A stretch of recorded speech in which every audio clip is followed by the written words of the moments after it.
আপনি তো আসিয়ার বোন, আপনি তো যেদিন ধর্ষণ হয়েছে আপনি তো এখানে ছিলেন না? যেদিন ধর্ষণ হয়েছে সেদিন নিয়ে আপনি কিছু কথা বলছেন টেলিভিশনের সামনে, আমরা দেখেছি, সারা বাংলাদেশের লোক দেখছে। তো আপনি বলছেন, একবার বলতেছেন যে আমি ওয়াশরুমে গেছিলাম এই সুযোগে ধর্ষণ হয়েছে, আপনি আরেকবার বলতেছেন যে রুম থেকে বের করে নিয়ে ধর্ষণ করছে, আপনি আরেকবার বলতেছেন যে ধর্ষণের সময় আমি ঘুমোইছিলাম, আমি কিছু ঠিক পাইনি। আসলে কোনটা সঠিক? আমি তো ওইটাই বলি না, আমি বলছি যে আমি ঘুমোইছিলাম, ও যখন বাথরুমে উঠছি সেই সময় দেখি যে ওইখানে পড়ে রয়েছে, এইটাই বলছি। আপনি বলছেন যে সেহরির পরে, আবার বলছেন রাত 2:30, এটা মানে টাইমটা আসলে মানে হ্যাঁ আমাকে দিক তো সেহরি খাই 2টার দিক, তারপরের কথা বলছি। আচ্ছা, আপনি একটু মানে প্রথম থেকে মানে রাত থেকে কি ঘটনা ঘটছে এটা আমাদেরকে বলেন তো। সর্বপ্রথম রাত থেকে সব ঠিক ছিল, রাত্রি 3 জন ঘুমাই গেছিলাম, 8টার দিকে ঘুমাইছি। আমি, আমার জামাই আর আমার বোন, আর আমার বোন হচ্ছে আমার পাশে ঘুমাইছিল। তা আমি জানতাম না যে ওর সাথে ওরম হবে না।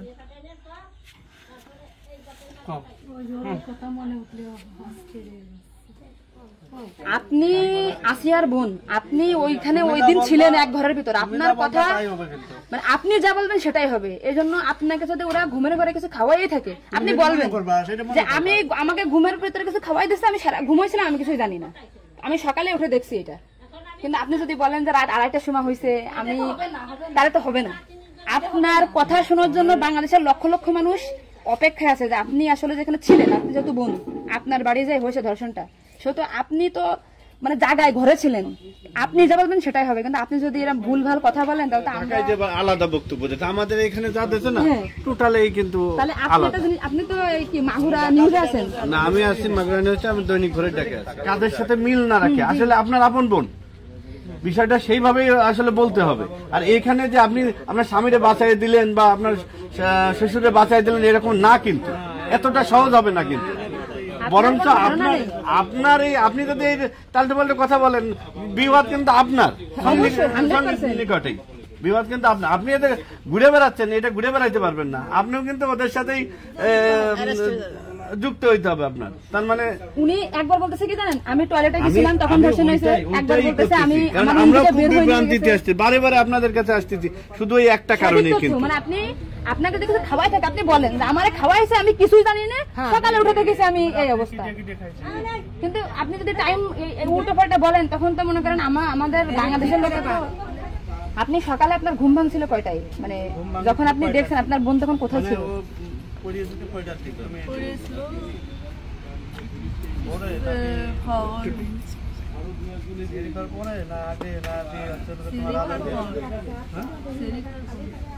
আপনি 8টার সময় ঘুমাইছেন, তারপরে কি আপনার ঘুম ছেড়ে খাওয়ার পরে ভাঙিছে? তার ভিতরে আপনি কিছুই জানেন না। আপনি এটা সুন্দর করে এখন যখন বললেন, কিন্তু মাঝে যে কথাগুলো বলেছেন এগুলো তো আসলে আপনি রিল্যাক্স হন, আপনি রিল্যাক্সে বলেন। এই আপনার ভাই, এগুলো আপনার ভাই, আমরা আপনার বোন, আসি আমার বোন, আসি আমাদের বোন, আমি নিজের একজন আসি। আপনি যদি এই কথা উল্টো পাল্টা বলেন, আমরা বাংলাদেশের লোক তো ডিপ্রেশনে চলে যাচ্ছে আপনার কথাই। রাত্রে আপনার ঘুমের ওষুধ খাওয়াই দিছে, এই খাওয়াইছে আপনার কে মনে হয়, কে খাওয়াইছে আপনার ঘুমের ওষুধ? আপনার শ্বশুর না আপনার স্বামী না আপনার শাশুড়ি? খাওয়ার সময় তো আমি আর আমার শাশুড়ি ছিলাম। আচ্ছা, তা আপনার কি মনে হয়, আপনার যেহেতু আপনি ওই বাড়িতে সংসার করছেন, আপনার মনে হয় কে খাওয়াইছে আপনাকে, মানে আপনার শাশুড়ি না আপনার শ্বশুর হতে পারে? আমার শাশুড়ি, শ্বশুর তো খাওয়ার সময় থাকে না, আমার শাশুড়ি তো থাকে। আর তাহলে আপনার কি মনে হচ্ছে আপনার এই ঘুমের ওষুধ আপনার শাশুড়ি খাওয়াইছে? কিন্তু আপনার শাশুড়ি যদি খাওয়াই থাকে তাহলে ধর্ষণটা আপনার শ্বশুর কিভাবে করলো? মানে ওনারা তো সবই জানে। তা আপনি কি এটা কখনো কি মিডিয়ার সামনে আগে বলছেন যে তাহলে তো আপনার শাশুড়ির 3 দিন বাইরে থাকার কথা না, সবার আগে তো উনি অ্যারেস্ট হওয়ার কথা? আপনি কি এটা আমাদেরকে জানাইছেন, সোশ্যাল মিডিয়াতে জানাইছেন? শোনা, এই যে আজকে আমরা হয়তো জানতে পারলাম যে আপনার ঘুমের বড়ি যে খাওয়াইছে বা ওষুধ খাওয়াইছে এটা আপনার শাশুড়ি খাওয়াইছে, তাহলে তো এদের পরিকল্পিত না, মানে পরিকল্পিত ছিল ওদের আগে থেকে। আপনার কি মনে হয়?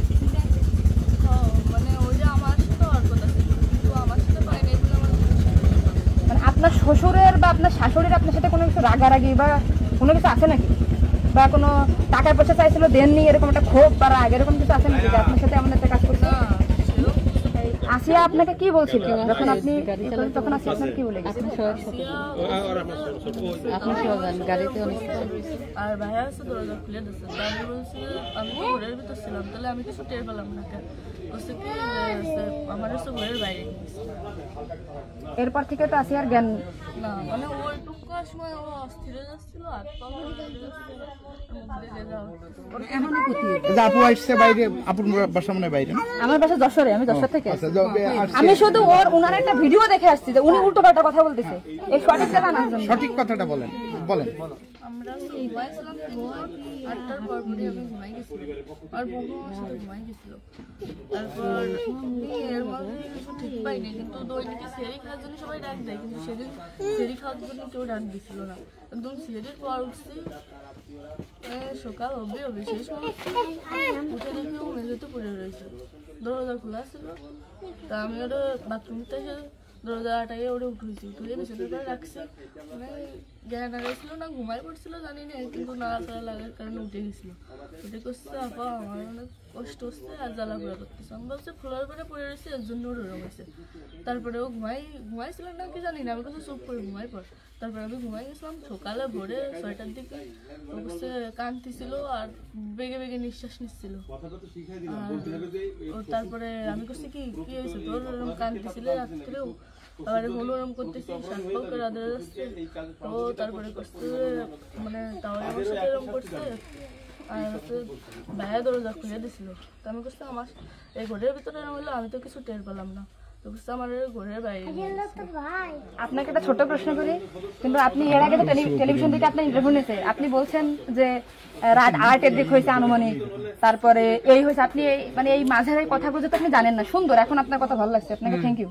এই যে মাঝের যে কথাগুলো এগুলো আপনি কেন মানে ভয়ে বলছেন নাকি ওদের বাঁচানোর জন্য বলছেন? আমার তো ভয় দেখানো হয়েছিল, মানে কথাগুলো যে বলছেন এটা কি আপনাকে শেখাই দিয়েছেন নাকি আপনি নিজের থেকে বলছেন? না কেউ শেখায়নি। তাহলে আপনি নিজের থেকে মাঝের যে কথাগুলো আপনি স্কিপ বলছেন, এটা তো আপনার বলা কি অন্যায় হয়েছে?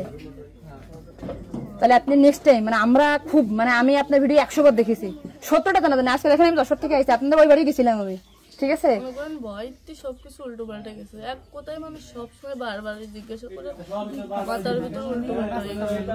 আচ্ছা ঠিক আছে আপু, শোনা আপনি নেক্সট টাইম থেকে আপনি এই সঠিকটা মানে এই যে ঘুমাইছিলেন সকালে এটা হয়েছে আপনি এটা বলবেন, কিন্তু মাঝের কথাগুলো আপনার এক্সট্রা বলার দরকার নেই, বললে আমরা বিভ্রান্তি হয়ে যাই, ঠিক আছে? যাক এখন বুঝলেন তো কাহিনী।